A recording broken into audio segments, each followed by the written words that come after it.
Hermano, sabe que emociona ver muchos abrazos que se dan con mucho amor y mucho cariño, y es emocionante verlo. Y podríamos seguir así otros minutos más, y me alegro que sea así. Porque cuando podemos dar un abrazo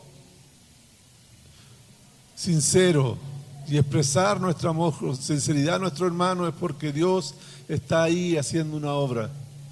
Cuando nosotros nos negamos a amar, tenemos que tener cuidado.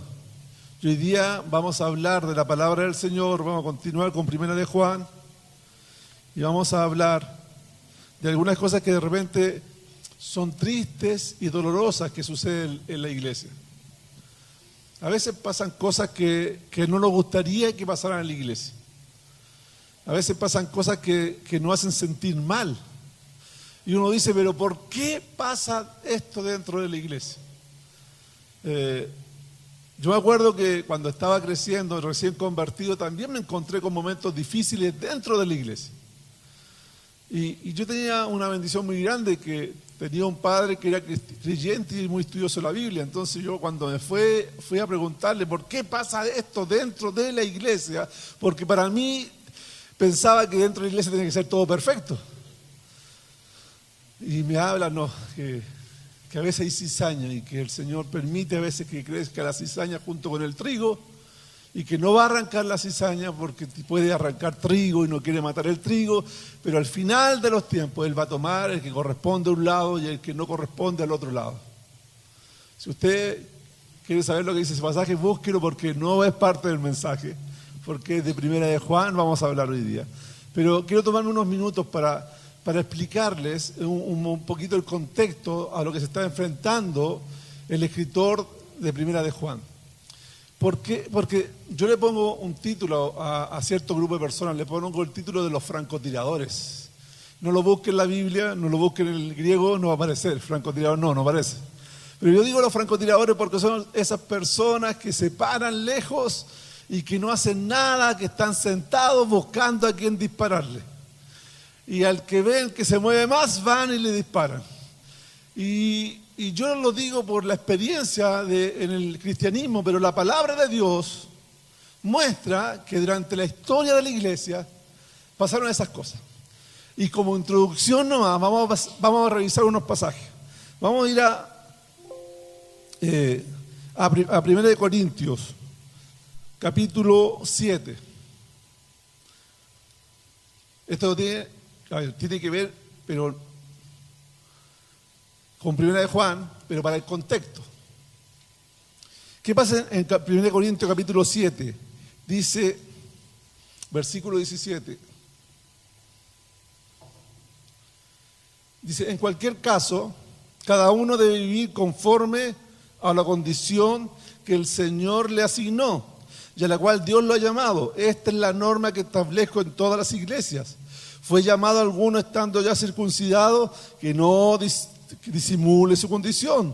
Fue llamado alguno sin estar circuncidado, que no se circuncide. Para nada cuenta estar o no estar circuncidado. Lo que importa es cumplir los mandatos de Dios. ¿Por qué Pablo escribió eso? Porque habían francotiradores, es decir, habían personas que estaban criticando: este no es circuncidado, ese allá no es circuncidado, ese no es circuncidado. Entonces, frente a esos problemas, Pablo tiene que escribir.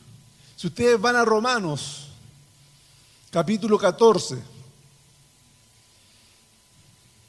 versículo 2 dice: a algunos su fe les permite comer de todo, pero hay quienes son débiles en la fe y solo comen verduras. El que come de todo no debe menospreciar al que no come ciertas cosas, y el que no come de todo no debe condenar al que no lo hace, pues Dios lo hace acepto. Entonces, ¿qué es lo que está pasando ahí? Había gente que comía ciertas cosas y que otros comían otras cosas, entonces empezaban a criticar a uno, a criticar al otro, a criticar a uno y criticar al otro. Después en el versículo 5 dice, hay quienes consideran que un día tiene más importancia que otro, pero hay quienes consideran que iguales todos los días. Cada uno debe estar firme en su propia opinión. ¿Por qué? Porque habían personas que pensaban que un día era especial, que la iglesia tenía que reunirse el día sábado, otros decían que tenía que reunirse el día domingo, y empezaban a dispararse unos a otros. Y si usted revisa los libros de la Biblia, se va a encontrar con estas cosas. Yo anoté otros versículos. Anoté también 2 de Timoteo, capítulo 3, que dice Pablo, ahora bien, ten en cuenta que en los últimos días vendrán tiempos difíciles. La gente estará llena de egoísmo y avaricia. Serán jactanciosos, arrogantes, blasfemos, desobedientes a los padres, ingratos, impíos, insensibles, implacables, calumniadores, libertinos, despiadados, enemigos de todo lo bueno, traicioneros, impetuosos, vanidosos y más amigos del placer que de Dios. Aparentarán ser piadosos. Aparentarán ser piadosos. Pero su conducta desmentirá el poder de la piedad. Con esa gente ni te metas. ¿Por qué les quiero hacer esta introducción? Porque lo que está pasando aquí en la carta de Primera de Juan es que había gente que no dejaba tranquilo a los que verdaderamente eran cristianos.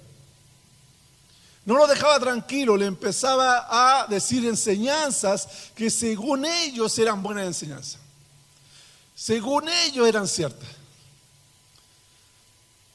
Eran enseñanzas que ellos habían aprendido según sus costumbres, según lo que estaba ahí en el mundo, según los conocimientos del mundo. Y según ellos empezaron a atacar a la iglesia de Primera de Juan.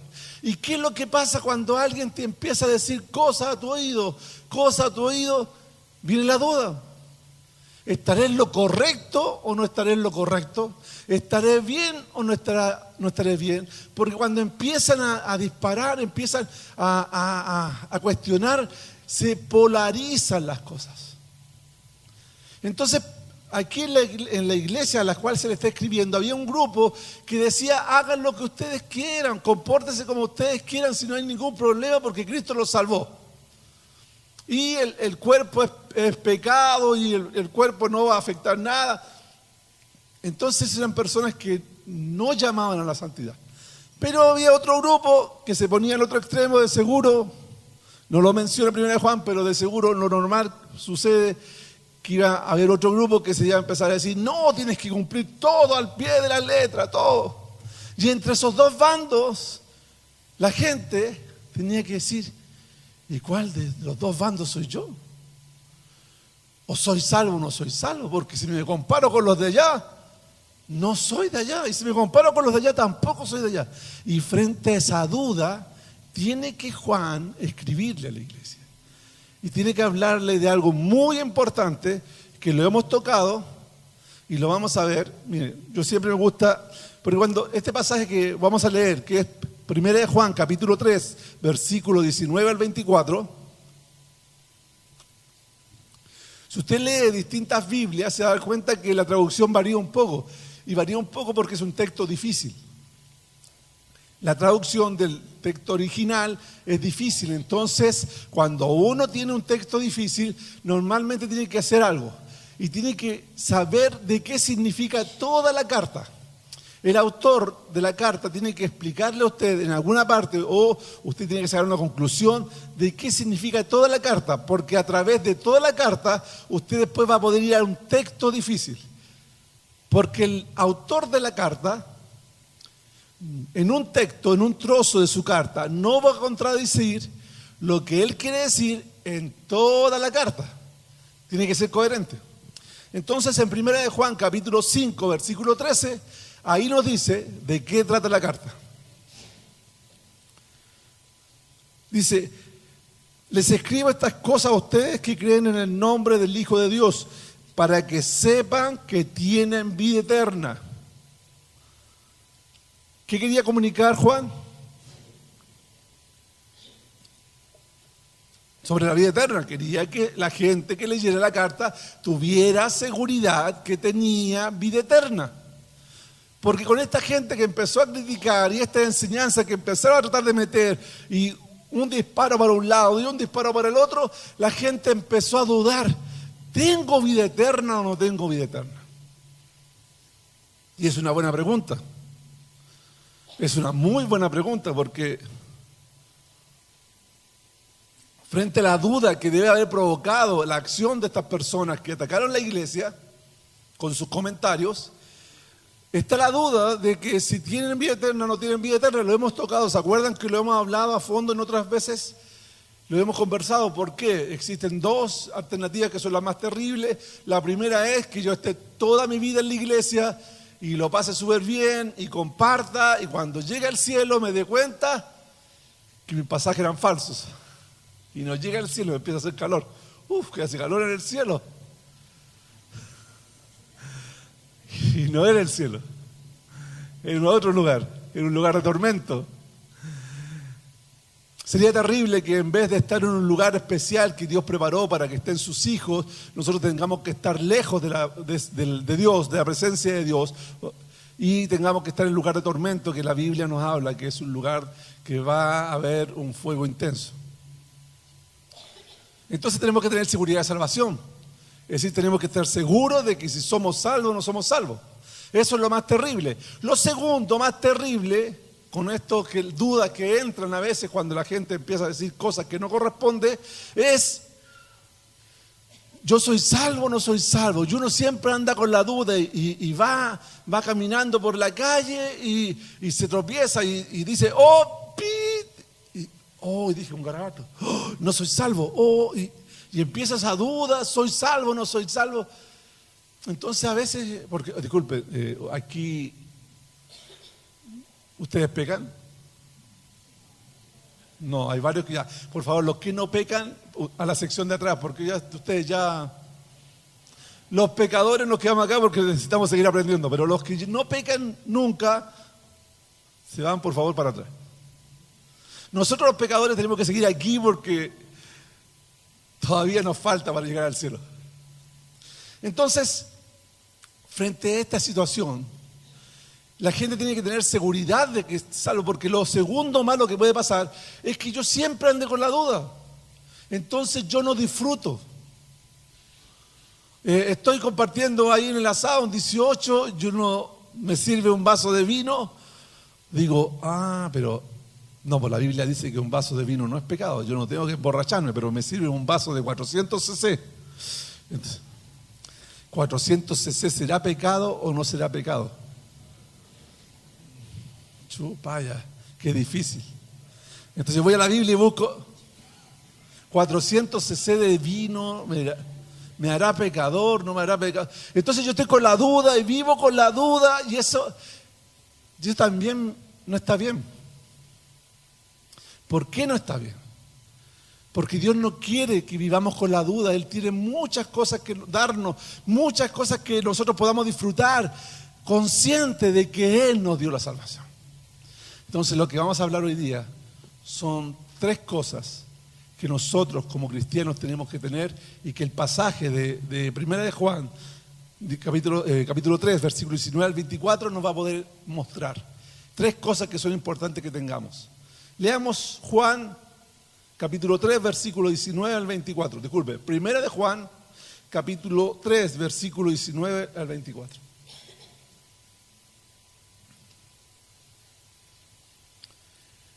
En esto sabremos que somos de la verdad y nos sentiremos seguros delante de Él.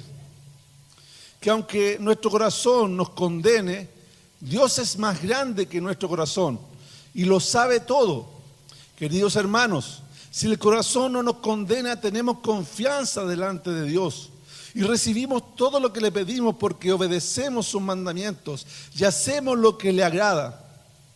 Este es su mandamiento, que creamos que en el nombre de su Hijo Jesucristo, y que nos amemos los unos a los otros, pues así lo ha dispuesto. El que obedece sus mandamientos permanece en Dios y Dios en él. ¿Cómo sabemos que Él permanece en nosotros?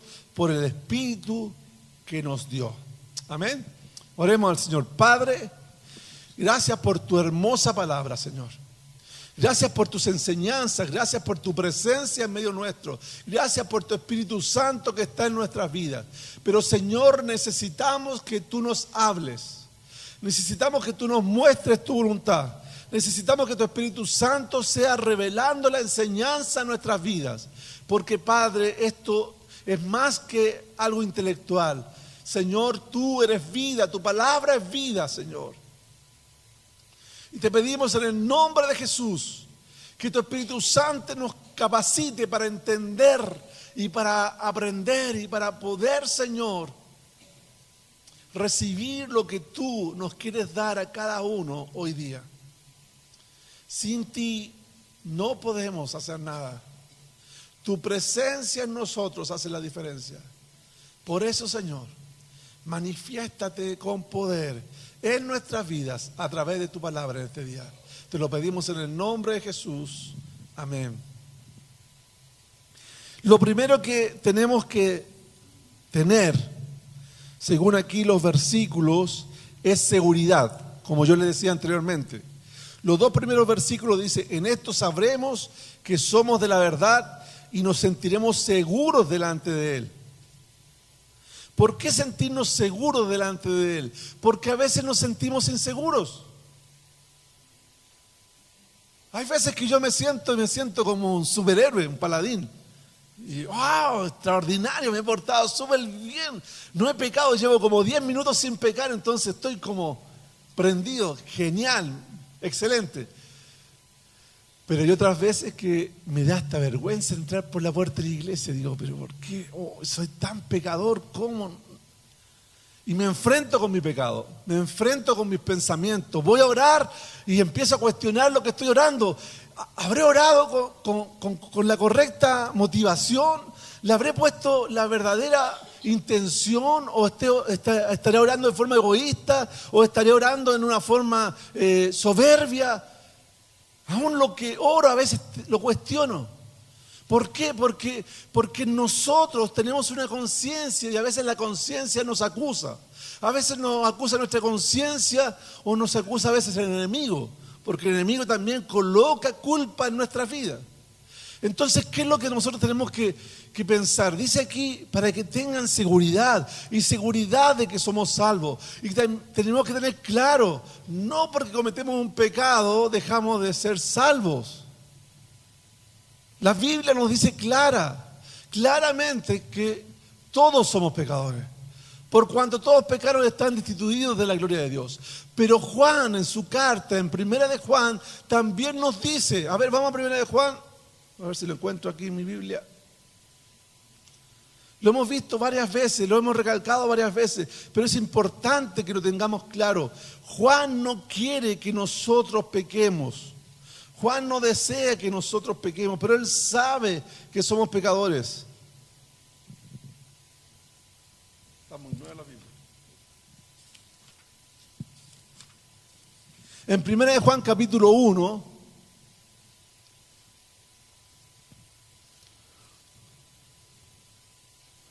versículo 8 dice: si afirmamos que no tenemos pecado, nos engañamos a nosotros mismos y no tenemos la verdad. Wow. Si confesamos nuestros pecados, Dios, que es fiel y justo, nos los perdonará y nos limpiará de toda maldad. Si afirmamos que no hemos pecado, lo hacemos pasar por mentiroso y su palabra no habita en nosotros. Capítulo 2, versículo 1. Mis queridos hijos, les escribo estas cosas para que no pequen. Pero si alguno peca, tenemos ante el Padre a un intercesor, a Jesucristo el justo. Amén. ¿Qué es lo que quiere Juan? Que no pequemos. ¿Qué es lo que quiere Dios? Que no pequemos. ¿Dios sabe que pecamos? Sí. Por eso envió a Jesús.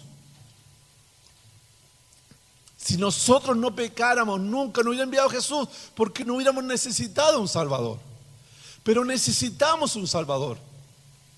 Y necesitamos un Salvador eterno. ¿Cómo un Salvador eterno? Necesitamos a Jesús constantemente. Yo tengo un problema.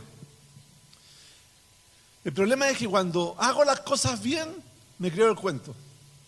Se lo explico, a ver si no lo entienden. Cuando yo hago las cosas bien y veo que le estoy achuntando o estoy haciendo las cosas correctamente y las hago correctamente y las sigo haciendo, digo, bien, estoy bien. ¿Y saben qué se me olvida hacer? Pedirle ayuda a Dios. Porque ya me creí que soy muy capo. Ya me creí que soy muy capaz. Ya me creí que soy un poquito más inteligente que el promedio. Entonces, de repente me pillo a mí mismo y me doy cuenta que no estoy doblando mis rodillas para decirle, Señor, ten misericordia de mí, ayúdame. Y cuando pasa eso, empiezo a tomar mis propias decisiones y empiezo a hacer las cosas a mi manera. Y con la soberbia viene la caída.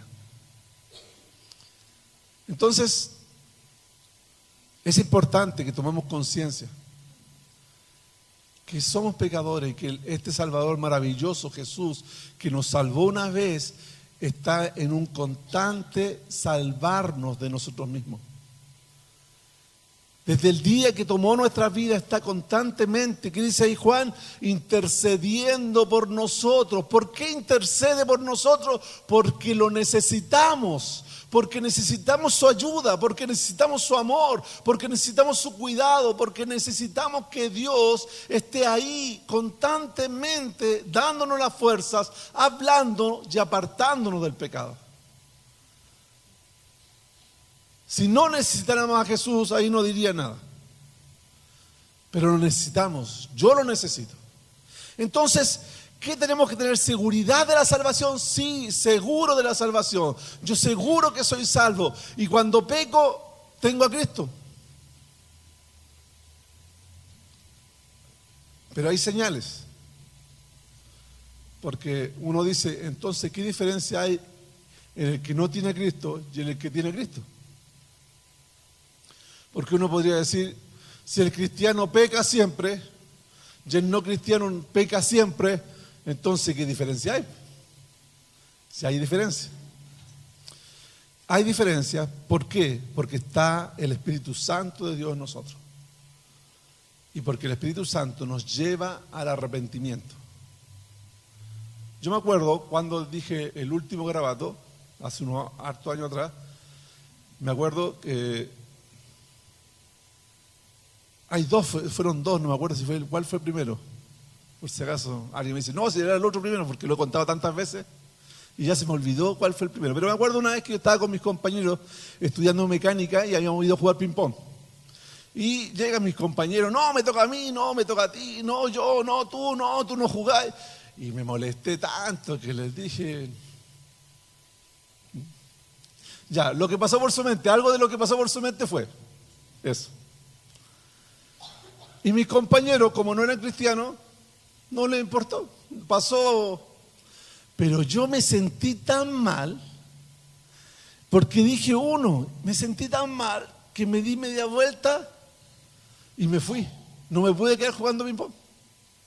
Porque fue el Espíritu Santo de Dios que habló a mi vida y a mi corazón. Quizás usted ha vencido en otras áreas de su vida, porque yo tengo que ser sincero, yo cuento las áreas que he vencido, algunas áreas no las cuento porque todavía estoy luchando y algunas áreas me dan vergüenza, entonces no las cuento. Pero usted también debe tener un área en su vida que ha vencido, quizás en otra área de su vida. Pero lo que hace el Espíritu Santo nos permite ir venciendo, y ir creciendo, y ir desarrollándonos hacia la santidad. Si no hay ninguna señal, si pecamos y no nos importa, es porque no está el Espíritu Santo. Y como lo dice Juan, ¿cuál es la confirmación que nos dice Juan a través de esta carta? Nos dice que la confirmación de que nosotros tenemos salvación es nuestra fe en Jesús. ¿Usted tiene fe en Jesús? Amén. Ya. Tenemos fe en Jesús. La segunda confirmación que nos repite constantemente es: ama a tu hermano. ¿Usted ama a su hermano? Amén. Ya, segunda confirmación. Y tercera confirmación nos dice que el Espíritu Santo está en nosotros. Eso lo vamos a ver más adelante. ¿Ya? Entonces, esas cosas permiten confirmar de que somos salvos. Y cuando tengo esa confirmación, me da la tranquilidad de que yo puedo pedirle ayuda a Dios porque es mi Padre. Y puedo ir a Jesús y decirle: Jesús, perdóname. Si yo no pudiera pedirle perdón por mis pecados a Dios, yo no estaría parado aquí.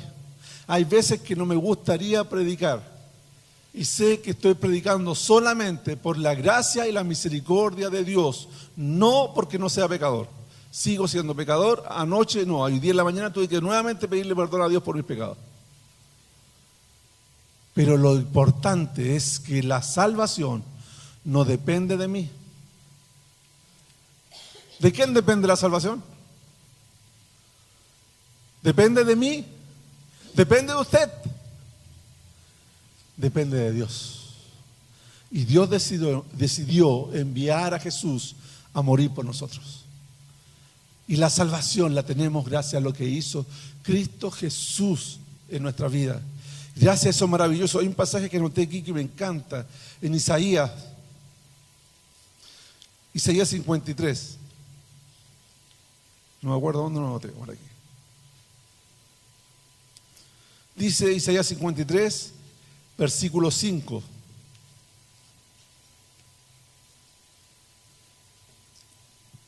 Él fue traspasado por nuestras rebeliones y molido por nuestras iniquidades.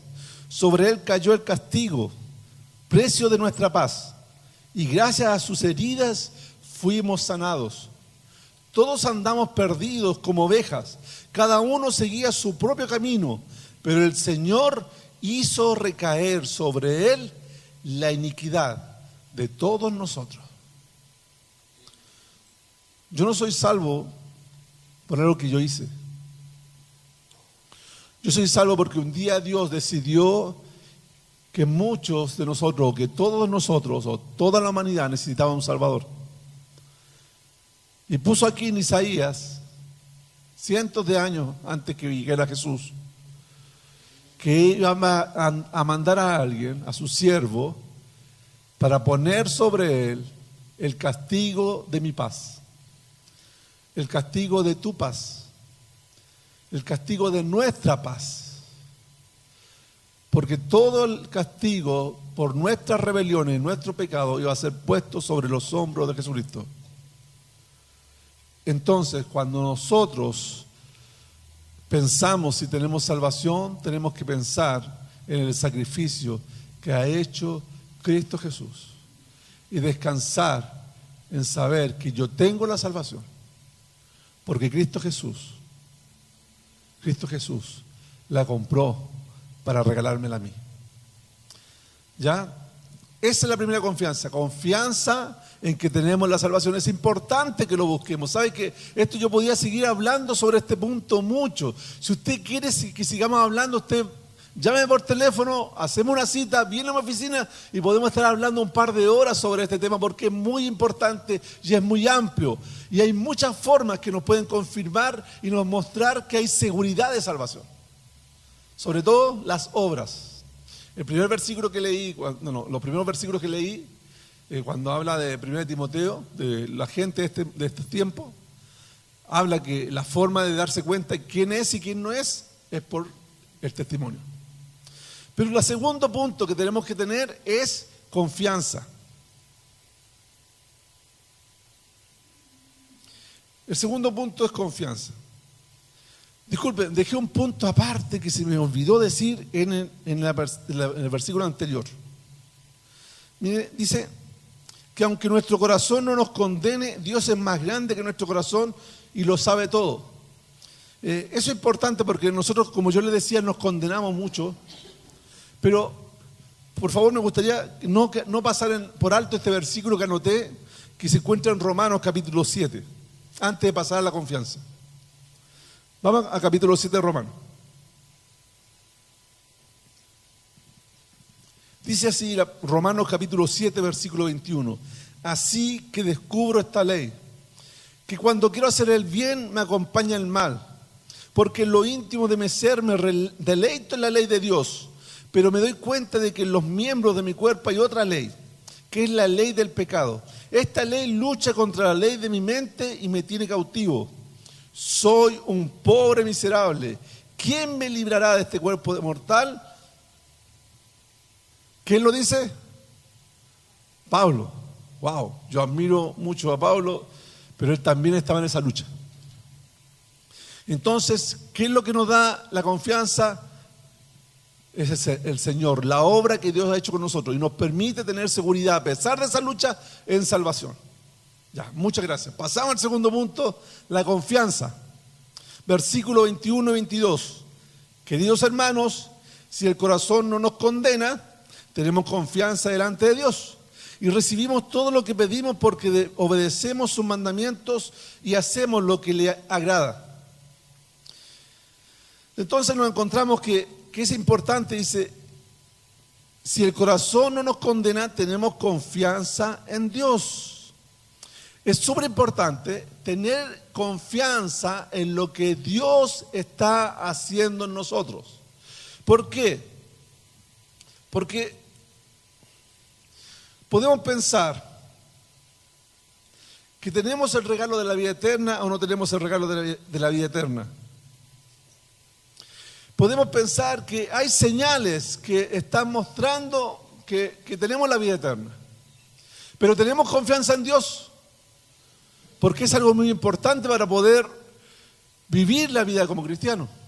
Confío en Dios, porque a veces decimos, no, yo confío en Dios. Pero le estamos dispuestos a decir, Señor, mira, te doy la carta blanca, esta es mi vida, haz lo que quieras con mi vida. ¿Usted lo haría? Complicado. Señor, confío en ti y te entrego mi vida y haz lo que quieras con mi vida. Difícil. Porque si confío en Dios, yo voy a poder entregarle todo eso. ¿Por qué? Porque voy a saber qué es lo que Él quiere hacer. ¿Se imaginan? No sé, vamos a hacer un ejemplo hipotético. Esto es hipotético. ¿Se imaginan que tuviéramos un hijo, ya? 17 años. Están estudiando, entonces justo nos regalan de la empresa 2 pasajes a Centroamérica, una semana para mí y mi esposa. Y uno le dice al hijo, ¿sabes qué, hijo? Yo voy a ir a Centroamérica con mi esposa, nos ganamos un viaje por la empresa y vamos a estar una semana afuera y te voy a pedir por favor que no hagas nada en la casa. Si quieres puedes invitar a 1 o 2 amigos, pero no hagas nada en la casa. Y te aviso que en el garage dejé las llaves del auto, pero por favor no las saques. 17 años, todavía no tiene licencia. Entonces, como yo conozco a mi hijo, ¿qué es lo que voy a hacer? Me voy tranquilo, estoy en la semana, nos llamo por teléfono y vuelvo feliz de la vida. ¿No es cierto? ¿Lo haríamos? No. Pucha, que no le confían mucho en su hijo. Es que a veces sabemos lo que van a hacer, pues. Sabemos para dónde van nuestros hijos. ¿Y saben qué?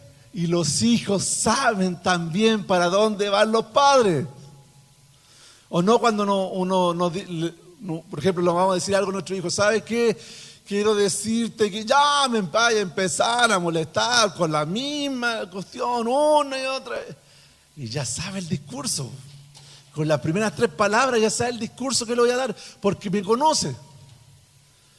Como también nosotros conocemos a nuestros hijos y no le dejaríamos las llaves, las pondríamos dentro de la caja fuerte, las llaves del auto ahí, nos taparíamos con una frazada y cambiaríamos la clave de la caja fuerte porque seguro ya la sabe, y después borraríamos todas las huellas de grasa de mis dedos de las teclas porque seguro ya pilló cómo descubrir el código, porque a veces hay desconfianza. ¿Y por qué desconfiamos? Porque sospechamos lo que puede pasar o sabemos lo que puede pasar. Pero cuando nosotros vamos a la palabra de Dios, la palabra de Dios nos dice cómo Dios se comporta. Entonces cuando Dios me dice que Él me va a sostener, que Él me va a proteger, que Él me va a cuidar, yo me voy a poder confiar que Dios lo va a hacer así. Cuando Dios dice que me va a perdonar, yo confío que Dios me va a perdonar. Cuando Él dice que Él echa mis pecados sobre Cristo Jesús, yo confío que Él va a tomar todos mis pecados y los pone sobre Cristo Jesús. Yo pienso en todos los pecados que he pedido perdón, que deben de ser miles y miles, quizás millones, y yo no tendría cara para pararme aquí y hablarle. No tendría cara. Porque hay pecados de los cuales me arrepiento, me he arrepentido, pero hasta el día de hoy me siento mal porque no debería haberlo hecho. Pero tengo que confiar en lo que dice Dios. Que Él me perdonó y borró todos mis pecados. No es borrar, los pagó. Yo no le debo a Dios porque Cristo Jesús pagó por mí. Entonces la confianza en Dios nos permite entender que podemos disfrutar la vida sin culpa. ¿Por qué? Porque Cristo Jesús pagó, porque es la que la palabra de Dios me dice, Él, y está haciendo una obra en mí, pagó por mi culpa, pagó por mi pecado, y está haciendo una obra en mí.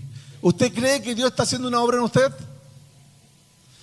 En Filipenses 1:6 dice, estoy convencido de esto, que el que comenzó tan buena obra en ustedes la irá perfeccionando hasta el día de Cristo Jesús. ¿Usted cree que Cristo Jesús está perfeccionando la obra en usted? Amén. Entonces, eso quiere decir que si usted cometía hoy día 1000 pecados, mañana va a cometer 996. Y pasado mañana quizás 994, y así en un mes 900, y después el próximo mes va a volver a 950. Pero va a seguir avanzando, porque Cristo Jesús está perfeccionando su obra en usted, está perfeccionando su obra en nosotros. Y eso me da confianza.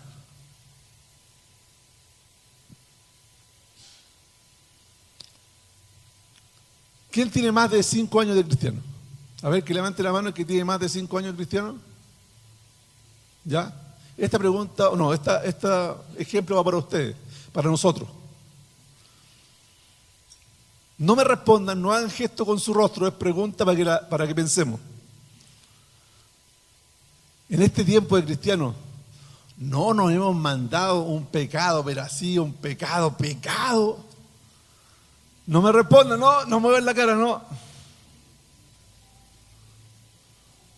Yo no dice, pero ¿por qué lo hice si soy cristiano? ¿Por qué tengo la cabeza tan dura? ¿Aló? ¿Hay algo acá adentro? ¿Por qué lo hice? Si el Espíritu Santo me dijo, no lo hagas. No, Andrés, no vaya para allá. No, porque si tú vas, no, lo hice. ¿Por qué? Porque somos duros de corazón. Pero cuando viene el pecado, viene el arrepentimiento y también viene la culpa, y ahí uno tiene que separar entre el arrepentimiento y la culpa, y también tiene que separar del el acuso que hace el Satanás, porque Satanás nos ve tirados y nos dice, ¡ja, ja, pecador! Y ahora te van a meter a la iglesia con esa cara. Y ahí estás saltando, ahí encima nuestro, Satanás. Y ahí tenemos que confiar en ¿qué? En el perdón de Dios. Confiar en el perdón de Dios y levantarnos. ¿En qué confió el hijo pródigo? En que su papá era bueno. Era tan bueno que como esclavo iba a estar mejor que como estaba allá comiendo, queriendo comer la algarroba de los cerdos. Y se devolvió a la casa no por ser hijo, por hijo, no, con mi papá, yo como mejor como un sirviente de él que equipo, entonces no, me devuelvo a la casa para ser sirviente. Pero se encontró con una sorpresa, que el padre no le dijo, ven y sé mi sirviente. Corrió, lo abrazó, le cambió su ropa, le cambió su calzado, le puso anillo en su mano y hizo una fiesta. Porque el que estaba muerto había cobrado vida. Ese padre es el que nosotros tenemos que confiar. ¿Qué es lo que hace Pablo? Constantemente nos está mostrando cómo nos comportamos nosotros y cómo se comporta Dios y cómo nos deberíamos comportar como cristianos. Entonces siempre está haciendo ejemplos Pablo. Y fíjense, por favor, lo voy a invitar a 2 de Timoteo, capítulo 2.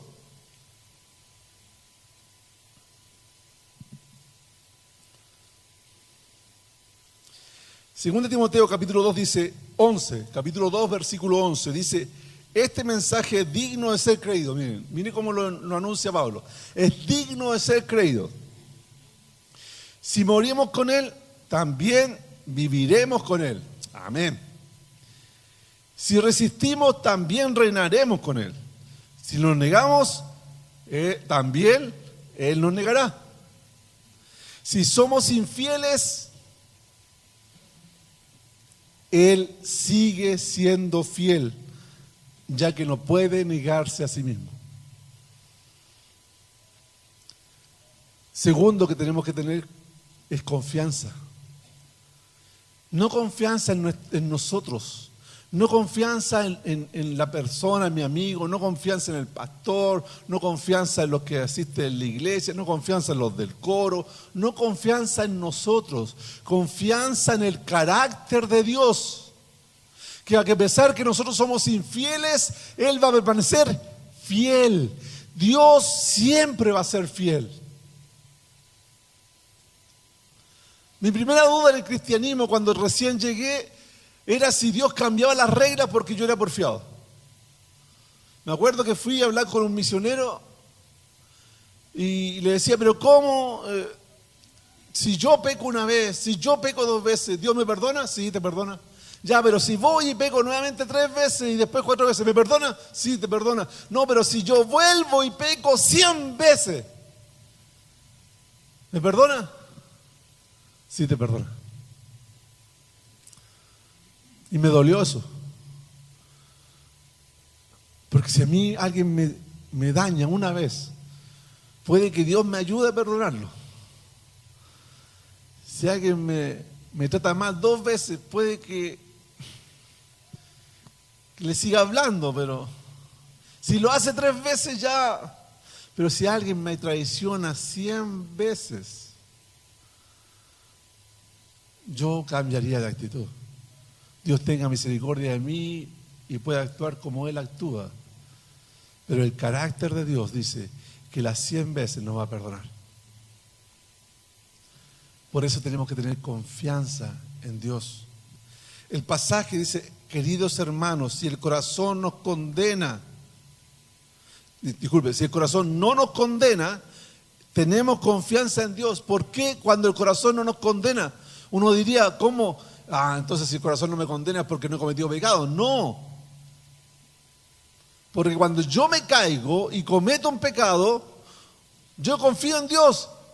No, si el Señor me va a perdonar, no debería haberlo hecho, no debería haberlo, pero el Señor me va a perdonar. Y me paro y le pido al Señor que me limpie, y el Señor limpia mis vestiduras, me limpia y nuevamente sigue adelante.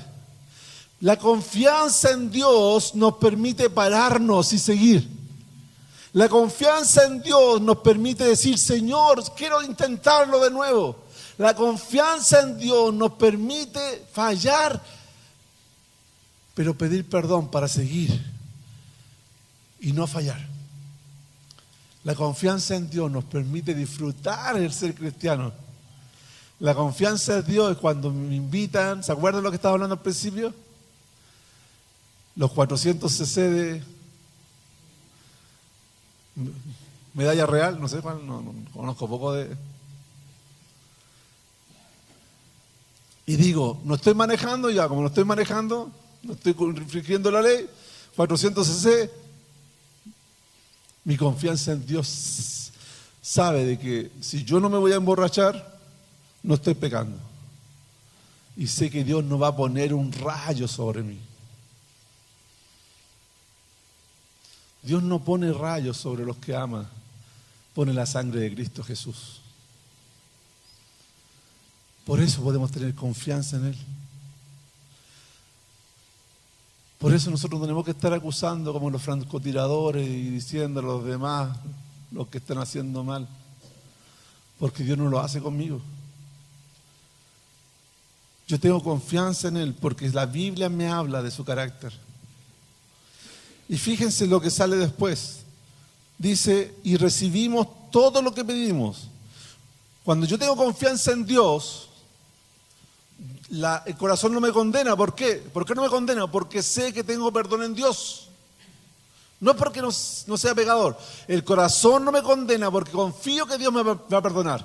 Pero hay una señal, un reflejo, un fruto de esta confianza en Dios.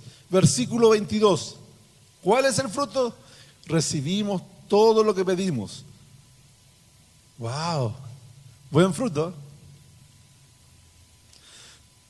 Dice, recibimos todo lo que pedimos porque obedecemos su mandamiento. Primero dice que recibimos lo que pedimos. Cuando yo confío en Dios está relacionado con la fe. Hebreos 11:6 dice, en realidad sin fe es imposible agradar a Dios, ya que cualquiera que se acerca a Dios tiene que creer que Él existe y que recompensa a quienes lo buscan. Mi confianza en Dios me permite disfrutar del cristianismo. Mi confianza en Dios me permite arrodillarme y decirle, Señor, ten misericordia de mí, por favor, concédeme esta petición. Mi confianza en Dios me permite levantarme cuando me caigo. Mi confianza en Dios me permite disfrutar del día a día. Mi confianza en Dios me permite salir a la calle y saber que todo lo que me va a pasar está dentro de la voluntad de Dios. Y que si me va a pasar cosas buenas, lo voy a pasar feliz, genial. Y si me va a pasar algo difícil, Dios va a estar conmigo, porque mi confianza está puesta en Dios y Él me dijo que me iba a sostener. Entonces la confianza nos permite disfrutar, la confianza nos permite orar y la confianza nos permite recibir de Dios. Pero también después del pedir, dice la siguiente parte, como lo vimos, dice, porque obedecemos sus mandamientos, porque la confianza en Dios me permite obedecerle.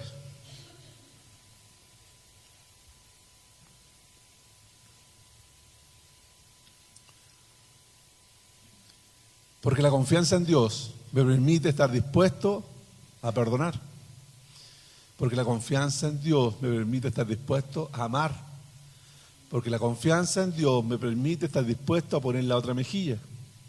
Porque la confianza en Dios me permite estar dispuesto a decir que no cuando hay que decir que no. Porque la confianza en Dios me permite obedecer su palabra. Entonces, uno dice, Dios me va a dar todo lo que yo quiero, sí, pero está relacionado con que yo hago lo que a Dios le agrada.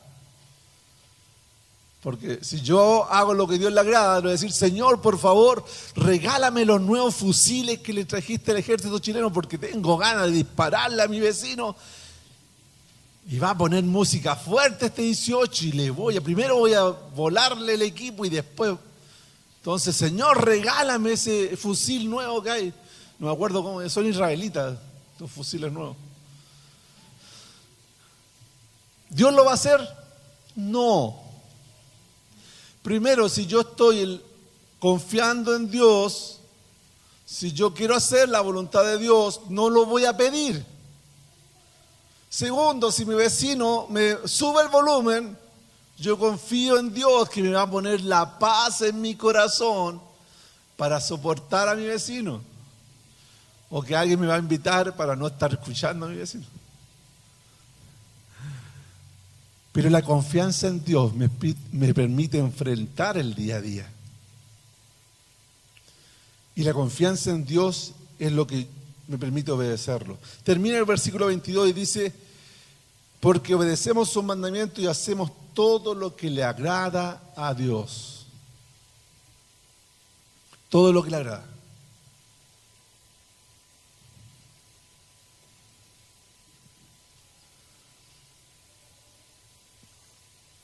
Y ahí empezamos a evaluar.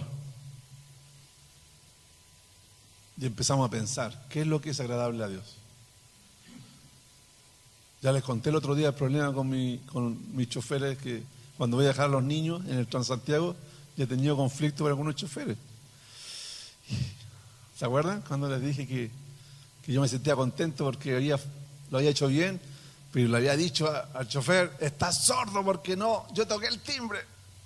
Entonces no le dije nada más, entonces yo me sentía contento porque dije, bien, no fui a increparlo como lo hacía antes. Pero mi hijo me dijo, papá, eso no hace un cristiano. El otro día me pasó de nuevo. Toqué el timbre y no sonó. Toqué el timbre y no sonó.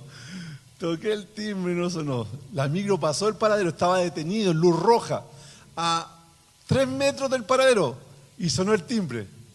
Y le toqué y el chofer me dijo, no estamos en el paradero.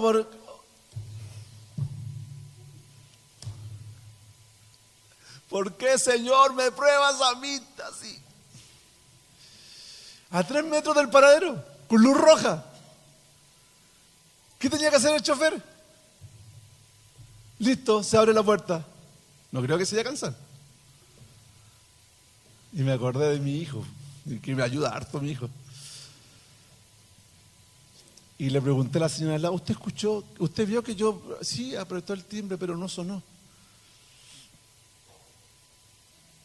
Y fue difícil. En serio, fue muy difícil.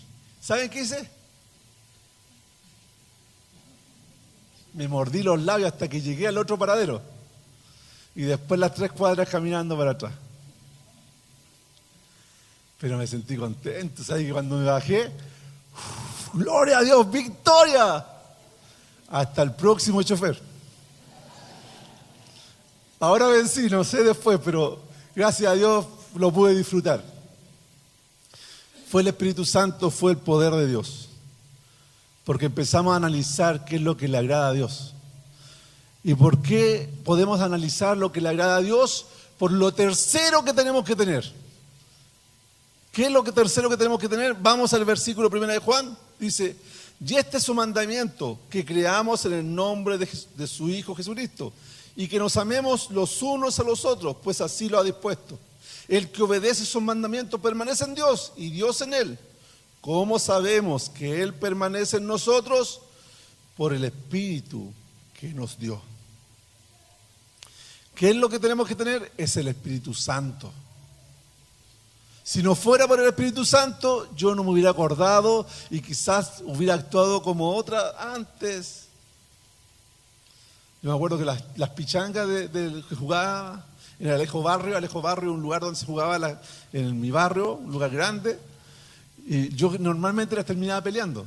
Me tenía que ir porque le pegaba a alguien. No era un puntapié, le pegaba un par de puñetes porque era muy picado. Entonces el Espíritu Santo ya ahora hace una obra, pero además la empieza a perfeccionar. Porque además de no golpear, ya hace, gracias a la misericordia de Dios, no pelees por favor, Señor, no, eso sí que no. Hace mucho tiempo, pero también me dice, ahora ya, no puedes decir grosería. Y después me dice, no puedes responder, no puedes, ¿por qué? Porque yo quiero agradar a Dios. Porque todos los cristianos quieren agradar a Dios, o usted no quiere agradar a Dios. O los que están aquí no quieren. ¿Por qué están acá? Porque quieren agradar a Dios. Quieren aprender a agradar a Dios. ¿Y por qué quieren aprender a agradar a Dios? Porque es el Espíritu Santo. O no tienen lucha, o no han llegado acá con una lucha, no han llegado acá porque hoy hace frío, está la lluvia, y no, hoy día no voy a ir por esto. Pero usted llega igual, ¿por qué? Porque quiere aprender a agradar a Dios. Y eso es el Espíritu Santo. Si no fuera por el Espíritu Santo, no podríamos hacerlo. Ahí dice, primero, dice en el versículo, y este es su mandamiento, que creamos en el nombre de su Hijo Jesucristo, es lo principal. Creer en el nombre de su Hijo Jesucristo. Y creer que Jesucristo es el Señor y dueño de todo. Y que es el Señor y dueño de mi vida, que yo le he rendido mi vida a Él, que yo le he dicho, Señor Jesús, perdona mis pecados, perdona y toma mi vida. sé el dueño de mi vida. Cuando pasa eso, ¿qué dice? Después dice, y que amemos a los unos a los otros, dice, cuando yo creo en Jesús, yo estoy capacitado para amar los unos a los otros. Yo estoy capacitado. Dios me ha capacitado para poder amar cuando el Espíritu Santo está en mí. Cuando yo no amo es porque el Espíritu Santo no está en mí. Y dice después, y el que obedece sus mandamientos permanece en Dios y Dios en él. Y para obedecer sus mandamientos tenemos que tener el Espíritu Santo. Yo puedo permanecer en Dios porque obedezco sus mandamientos. Pero ¿saben qué? A veces yo he escuchado que se nos dice, ya, repita la oración esta, el pecador le dice, ya, invite a Jesús a entrar en su corazón. Pero yo eso no lo leo en la Biblia. En ninguna parte de la Biblia dice que yo invite a Jesús a entrar en mi corazón. Lo que dice la Biblia, miren, por favor, vamos a Romanos, capítulo 10.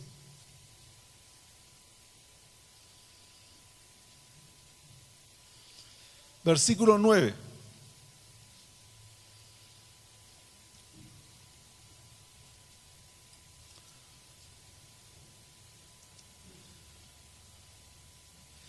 Romanos 10, 9 dice, que si confiesas con tu boca que Jesús es el Señor y crees en tu corazón que Dios lo levantó de entre los muertos, serás salvo.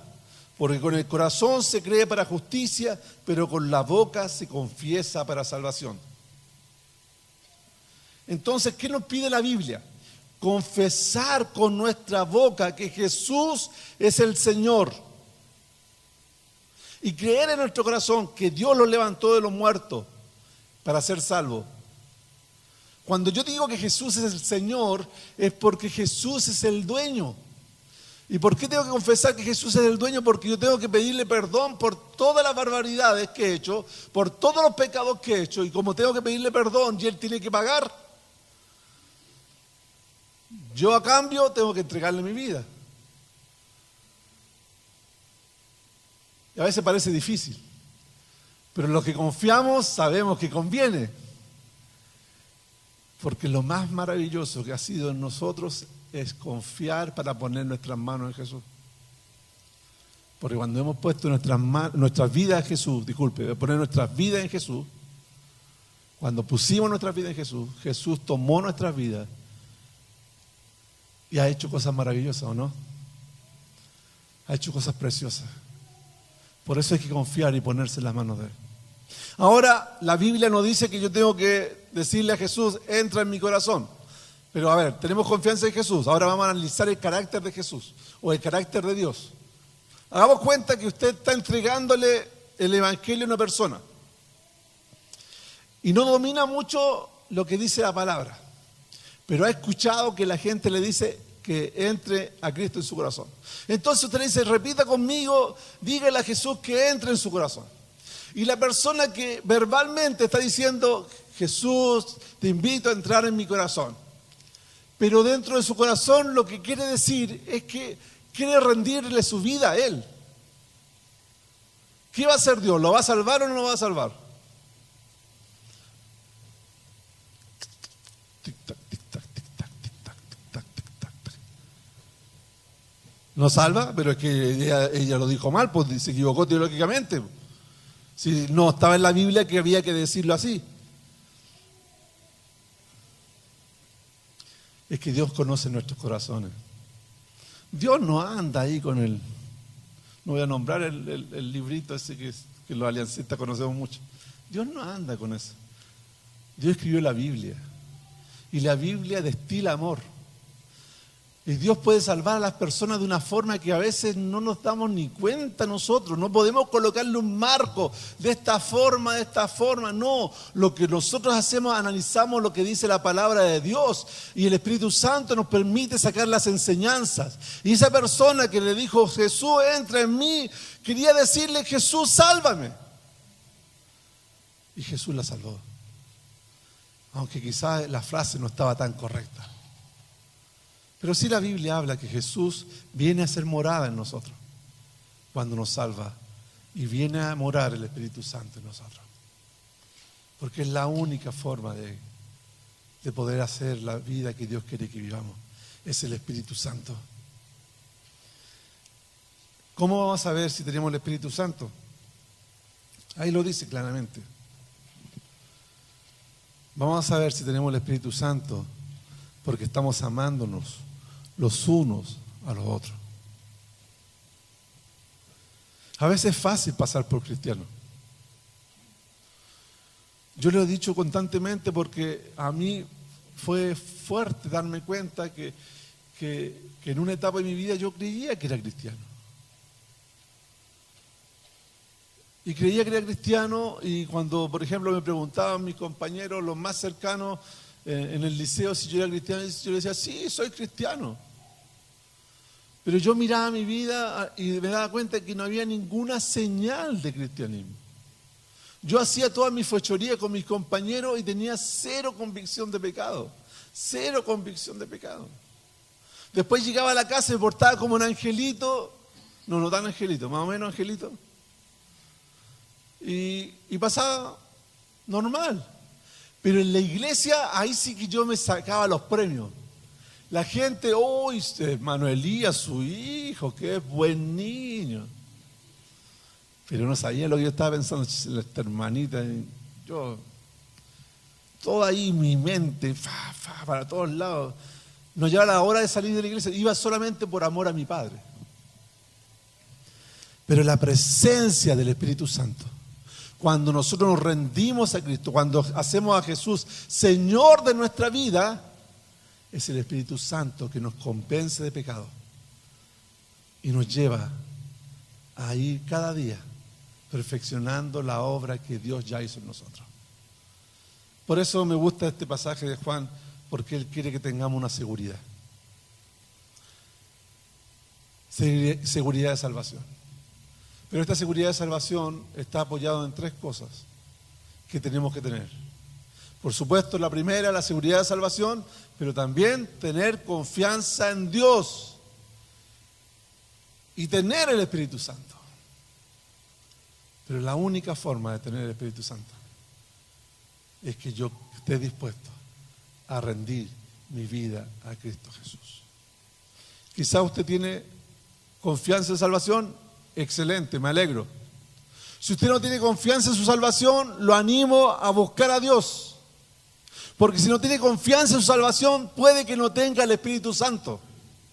Y yo no le puedo decir nada que ame a su prójimo, porque si usted no tiene el Espíritu Santo, yo sé que es muy difícil, prácticamente imposible que usted ame a ciertas personas si no tiene el Espíritu Santo de Dios. Pero si usted está dispuesto a decirle a Cristo Jesús que le perdone sus pecados y que sea el Señor de su vida, y lo hace, puede hacerlo en su casa, puede hacerlo hoy día en una oración cuando usted quiera. Si usted lo hace, yo estoy seguro que el Espíritu Santo de Dios va a venir a morar en usted. Y ahí va a tener la tercera cosa que debemos tener, según este pasaje: el Espíritu precioso de Dios en nuestra vida, que es lo que nos permite vivir y disfrutar todo lo que Dios tiene para nosotros.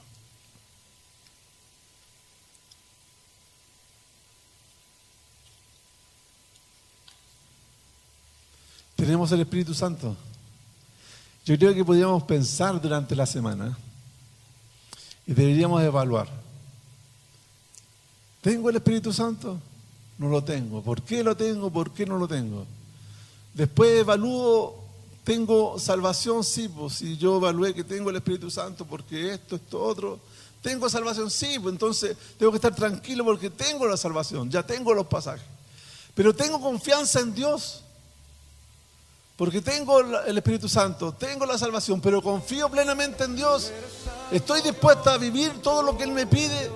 Estoy dispuesto a hacer todo lo que Él quiere. Estoy dispuesto a agradarle.